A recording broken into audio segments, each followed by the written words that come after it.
Welcome back to another episode of Yachting Unplugged, where we bring you the news from the bow and beyond, yachting and boating news from around the world every week, every Monday, that is. Yeah, here we go. And this week we've got an explosive new episode to bring to you. We do. We have an explosive episode. My name is Kim Sweers, the boat boss. I'm here with Rick Thomas from Yachting USA, and we are at Yachting International Radio here. And we are... we have a lot to discuss. We do.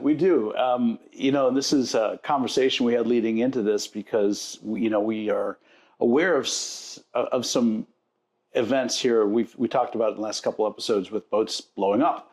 And that's a real thing. I thought about that yesterday. I brought my boat to the fuel dock and pumped a whole bunch of gasoline. Everybody's mind right now. 90 octane, fuel. And yes. There's right ways or wrong ways and all of that. But I think something to be really paying attention to is we just heard yesterday about an explosion in Turkey. Yes, so it's not just happening here in the States. Yes, no, it's definitely hit across the pond, but in Bodrum there was a third time this manufacturer's vessels have exploded. It's an Axopar, to be clear, and we've had a couple Axopars here in Florida ignite and having a couple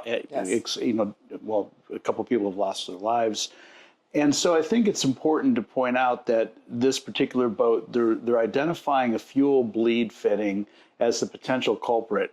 And in the fuel system, it's necessary. It bleeds out any air that gets into the fuel system before it gets to the injector rack, which allows the engine to operate properly, smoothly, reliably. It's part of the system. But if that fitting is not installed right, or if it's not tightened properly, the fuel coming through at a pressure will atomize, and it will put fuel vapors into that compartment. Not a good mix at all. No. You add any point of combustion, whether it's a hot exhaust manifold or ignition spark, and she'll go up. So all three people on board lived. Thank God, they're all hospitalized, but they are alive. So we'll definitely keep our ear and report that news back to you. But if you got that boat, you might have a technician check it out. Absolutely, for sure. We're going to talk about that after we go through our list. But there was also bring back home to South Florida. There was Sunnyhouse Beach. Yes, 5 a.m. in the morning. We had 6 boats. One boat caused 5 others, and that boat to catch on fire. And I have no idea what necessarily started that, but a 5 a.m. morning incident. A long time ago, someone gave me some very good advice. Rick, turn off the batteries to your boat when you're done. You got battery switches, turn them off. You leave them on, you have the potential of an ignition source. And so something as simple as potentially batteries left on, providing a source of ignition, could be the culprit for something like that, because it's not necessarily likely you've got people on board at 5 a.m. Yeah, and the smoke was billowing. I mean, it's just unbelievable. Not a good way to wake up in the morning to that, for sure. So on that note, we wanted to talk about the Coast Guard. The Coast Guard Auxiliary here, I know in South Florida, you've experienced it. They do offer a come out and inspect. It's a free service, and it's available anywhere in the United States. So essentially, you can reach out to your U.S. Coast Guard Auxiliary office. They'll send out a Coast Guard Auxiliary individual who'll come to your boat and will give you a courtesy inspection. They'll give you a list of deficiencies. You won't get your sticker until those deficiencies are corrected. For instance, when I had my boat done, my fire extinguishers still read in the green. They were good, but they were 2 years old. They expired. Wow. So I had to replace the fire extinguishers, and we were good. By the way, so it is free of charge, which is awesome. So just be aware of that. Right. So contact your local Coast Guard Auxiliary group. They'll come out and they'll certify your boat. Definitely, we all need to do that. But there was one more explosion I forgot to mention. Not an explosion. A 89 passenger tourist vessel foundered and sank. Yeah, crazy in Bali. Yeah, did you see the video of that? No, I didn't. There's a video out there. You guys love YouTube. Go look for it. I heard they weren't wearing any life jackets. They were like, there was like ants, climbing on top of a sinking ship. Literally, that's what was going on.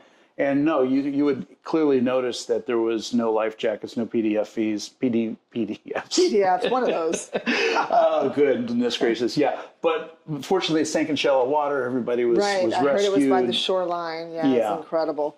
But I'm glad no one lost their life there. But back to boating safety. Get your boating safety certificate. That's a course that's online. There's free courses and there's ones that you can pay, but nationalsafeboatingcouncil.org has all of the courses online. Right. And I'm going to tie all this into something I'm about to do exactly 1 week from today. Is I'm taking a group of people to the Bahamas on my boat. I've got a 32-foot center console boat. I'm taking 8 people over with a bunch of gear, and we're going to spend the week over there. And so what have I been doing this last week or two? Get your boat ready. I've got my boat ready. I got the new sunshade installed. I've checked all of my life jackets. I've got 13 life jackets on board, enough for everybody. Nice. I've got throwable devices, plus I just made a additional throwable device on a polypro line that I can throw to somebody in the water. 2 fire extinguishers replaced, they're good. Batteries checked, they're good. Electrical system checked, engines checked. That's what you need to do when you know you're going to be on the water with your boat for a period of time. Take the extra effort and time to get the little things done, because little things start the funnel of failure, they turn into big things. Well, they say boat smart from the start, so you're getting a head start on that. Right. And we'll, at the end of the show, talk about the Piper's Angels Foundation. It's a great cause to donate to. It's something I do every year. This will be our 4th trip over. It's for cystic fibrosis research and treatments, not cure. Different kind of program. It's a wonderful organization, and we're happy to be part of it again this year. Well, summertime means lots of sun and fun. Exactly. It also means skin cancer awareness. So, folks, get protection, wear the protection, get checked. Obviously, I see you have some issues going on. This last week, I went back to my derm. I go twice a year. He told me that anybody living here in South Florida, with the exposure we have, over time, you're going to get these things. And if you get ahead of them right away, they become a non-issue. You end up with a little war wound, a little reminder of the fact that you have so much fun in the sun.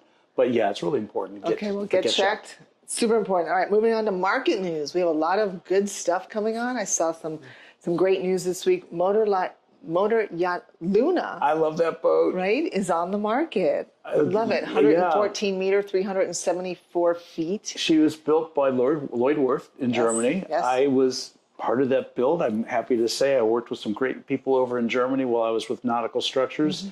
Cool thing that this is a Northern European German-built expedition The yacht. second largest one in the world. Amazing boat. And this got some really cool, made in the USA equipment that was made right here in Florida and shipped to Germany. And it's just a really cool boat. It's a go anywhere yacht that can bring you expedition, 2 helidecks on board. Right, yeah. And it has 9 staterooms and accommodates 51 crew members. That's massive. Yeah, no, it's a big boat. It's a big boat. And I heard it has a dance floor, a lot of great features. So that is on the market.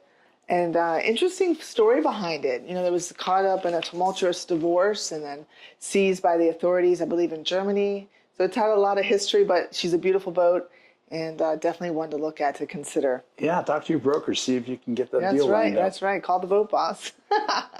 All right, moving on. We have the 119-meter Breakthrough built by Fedship. Van Lent Shipyard. That one basically, I don't know if that's actually, it's been sold. Rumor has it was Bill Gates's boat, but it was recently sold to Patrick Dovigi, the CEO of Green for Life Environmental. He was a hockey player before he took that on. For $650 million, which is definitely. So another fun fact. Yes, tell me. Tristan and I were in Amsterdam in November for the Super Yacht Forum in the Mets, and a friend of mine that works with Van Lent invited us over. We got a stem to stern, top to bottom tour of that yacht.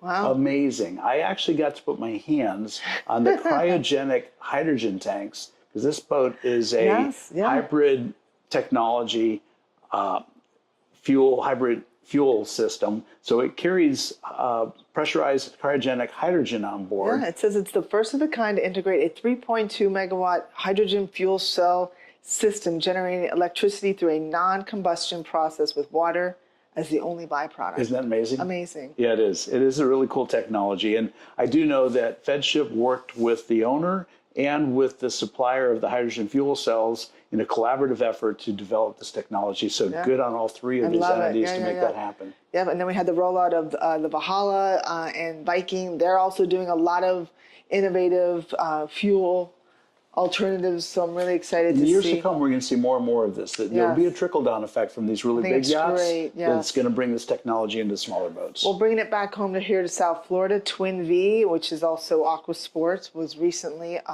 they recently acquired Bahama Boat Works. So that should be an interesting combination. They're all joining forces to... It's good to see the consolidation. Right, That shows some optimism in the industry and kind of creates a stronger base to work from. Yep. So congratulations, Joseph, the CEO, and his entire team. Sunseeker, moving on to Sunseeker. They're doing well. Sales are on the rise. I'd like to hear that. They're one of my favorite brands, particularly after being acquired by their recent company. It was Orienta Capital Partners and Lionheart Capital recently acquired them. Right. They were, I believe, Chinese-owned. They're a brand that's built in the UK, in England. And they've gone through some tumultuous times over the last decade or so. But I think this is bringing ownership back into the country and closer into the hands of the people that are actually building the boats. I think it's a win for everybody on that one. Well, the sales are big, according to them. I mean, right, EBITDA jumped over 470%. Wow, that's real. Yes. That's incredible. So congratulations, Sunseeker. Whatever you're doing, keep it up. Keep it up, that's for sure. You need to teach a master class or something. All right, boat shows are coming down the pipe quickly. Already, yes. Wow. I know, we're already talking about, the shows and who's going to be in it, who's not going to be in it. Yeah. The news, the Heeson group came out with, you want to share that? That was interesting. Yeah, they mentioned that in Monaco. Is it this year, Monaco? I believe it is. Okay. It said 20, they were drawing for its on-land stands from the 2025 That's this year. Monaco and Fort Lauderdale boat shows. All right, I'll have to talk to Mr. Tom Conboy about that and see how he's going to be hanging out in Monaco this year. Right. But yeah, Heeson always had the anchor stand at the very end of that whole row of builders in Monaco. All the Northern European shipbuilders have their own section in the show. But now they're going to put their boats in the marinas, apparently, outside of the show. Yeah, exactly. They're going to basically adopt a yacht-centric presence, We'll have to, focusing exclusively on showcasing vessels in the water. well, that's where they belong. That's where they live. Right. So it's not a bad place to go see them. Land was built for yachts to visit, as they say. So they're going back to their true habitat. Now, I'd be curious to see if they start a trend at these shows where, because these are expensive shows to go into. So if you're able to save some of that expense and put that towards providing a guest experience, you may end up with a better ultimate program there. I think that's I mean, personally, I think that you're going to get the more serious buyers and not those that are there for the party aspect of it. That's a when good you think point. about it, Yeah, so many people just go to the parties just for the great champagne and just the experience itself, with no intention to buy. They're not in the game at all to acquire anything. Might be a little pre-qualification, a little bit more of that on. I can see that happening. So yeah, I'll be curious though if the other big builders follow suit. But they said in place of traditional hospitality area or trade stands, they will showcase its wares directly in the marina. So I'm not sure what that means, but time will tell. This move aims to deliver a hands-on experience, allowing the yachts to speak for themselves. Fantastic. All right. Well, we'll report back to you as we know more about this. And but the boat shows are coming. Con is coming up. Yeah, I've got my tickets to go to Monaco for the Monaco show, and it'd be good to be back there again this year. Yeah, it should be great. Yeah. September 9th to the 14th is a con show every year. There's lots of boats there, 700 plus boats. That is a boutique show. 5 meters to 50 plus meters. Yeah, it's a more, I think it's a nicer show to visit. Kind of like Palm Beach is to Fort Lauderdale. Right. Con is to Monaco. Got it. Okay. Yeah. Interesting. That helps you with the like vibe that analogy. a little bit. Right, we have IBACs coming up. I'm a big fan of IBACs because I have a service department and builders are there. Suppliers are just everywhere. And we're going to have a studio set up there, Kim. So we'll be able to bring you content from that show and have some interviews with interesting people, interesting products that are at the show. Can't wait. October 7th to the 9th in Tampa, Florida. Get your rooms now because it's such a great place. There's so many hotels right around there, so book that early. Absolutely. All right, we have some awards. We have the applications are open for the 2026 Ocean Tribute Award. And the award, which we handed out at the Dusseldorf show in January. So it recognizes efforts in the marine conservation space.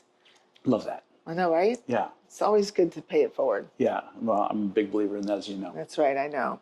All right, people in the news. Let's do it. Let's talk about Right. Cox Marine. Cox Marine is a great company. They're an outboard manufacturer of diesel outboards, which is interesting. Yes. You know, they're built in the UK, I think. They are. Yeah. They are. And they're coming out with a 350 horsepower V8 right. outboard diesel motor. Yeah. The 300 horsepower has been like the sweet spot. Yep. There's another couple manufacturers that have been building a 300 horse. The 350 just takes it up a little bit. Yeah, it does. I repowered a tender, a yacht tender. It was a 38-foot Jupiter 2 years Nice ago boat. with those engines, and really good performance curve, a lot of torque. Loses a little bit in the high end. We sacrificed 5 or 8 mile an hour speed, but at the end of the day, when you talk about the fuel side of it, I mean, you're not carrying gas on a boat. boom! This is an explosive show, right? Yeah. And that's well. The other piece of it too is if you're using your boats as a yacht tender, the yachts carry tens of thousands of gallons of diesel fuel bunkered. So if you're able to fuel up your tenders with the bunker you've got for your main engines, absolutely, you're golden. No, I agree. Yeah. Insurance carriers like to hear that for too. Sure. Absolutely. So back to Cox, the new leadership changes are going to take place July 1st of this year. Current CEO Gavin Wesson will move into the role of non-executive chairman, which is interesting. He's going to continue to provide strategic oversight. And their current CFO, George Bramley, he will be moving into the chief executive officer role. So wish them both the best. All right, Gavin, and George, good stuff. Right, and James Eatwell, who has served in various technical roles during the decade he's been at Cox, has been appointed chief technology officer. So so congrats to all three of them, and Cox, we only wish you the best. Fantastic. All right, well, what are you doing for Father's Day? What am I doing for Father's Day? I'm getting ready to go to the Bahamas. Okay, that's nice. Yeah, it's going to be fun. So let's share with the group, like if you were to, some dad gift ideas. You know what? We all need them. I tell you what, besides a really nice meal at a restaurant or a good cigar, I mean, maybe boat stuff. I can always use a new rash guard or a nice hat or wash bucket, maybe. Hey, you know what? Tristan would like that wash bucket. Garmin watch. Yes, ma'am. It integrates with your. Yeah, we need that Garmin watch, right? Absolutely. Right? Well, wishing you a happy Father's Day, and all the dads out there, happy Father's Day. This is a show, like I said, that we produce every Monday. It is Monday, June 9th. We wish all of you an epic week ahead. Happy Father's Day.